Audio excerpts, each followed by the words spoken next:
Chris John, a man of few words, Steve Bunce. Did you sense the disappointment in his voice?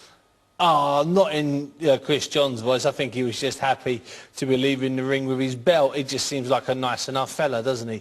I couldn't really sense that he was disappointed. I think he was a little bit bemused that they were booing. I think he was a little bit bemused that he was trying to work out what this guy was doing in front of him, talking slower than he talks when he speaks English. I mean, how do you answer a question when the question comes like this? So, Chris John, what are you doing? You've got 10,000 people booing and cheering.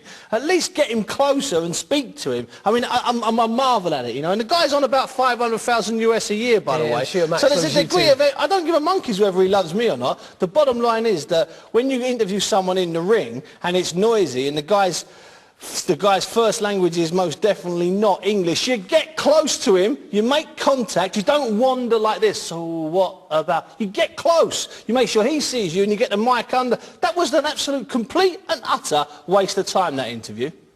That was a complete spoof. If that was done in journalism college, you would never get to the second day. Let's get that right. That's a fact. Hey, lesson 101 for any media students out there. That was absolute garbage. So you can't tell anything from Chris John because I didn't hear a word he said. And that guy Max wasn't listening to a word he said. I know it's late in the evening, but if I'm going to stay up all night and cover boxing, at least give me something to talk about. That was garbage. That was rubbish. The fight was class. I like Chris John. I like his poise. I like his control. I think he got it wrong in there tonight, and Rocky Juarez so nearly got it right in the sense he charged on. He marched on. Steve, I wish you wouldn't sit on the fence sometimes. Hey, listen, that's why I'm on here, not on one of the other channels. I don't sit on the fences. I don't sit on benches. It's that simple. That's why I'm in this chair. And listen, it's a Marmite situation. You either like me or you dislike me, or you love or you hate me. But at the end of the day, with me, you're going to get an opinion. That's right, because I've got an opinion. And it's an opinion formed through years and years and years of sitting in crappy seats at boxing, watching it. And also sitting in studios, both radio and TV, and listening to people, especially that idiot. That was rubbish.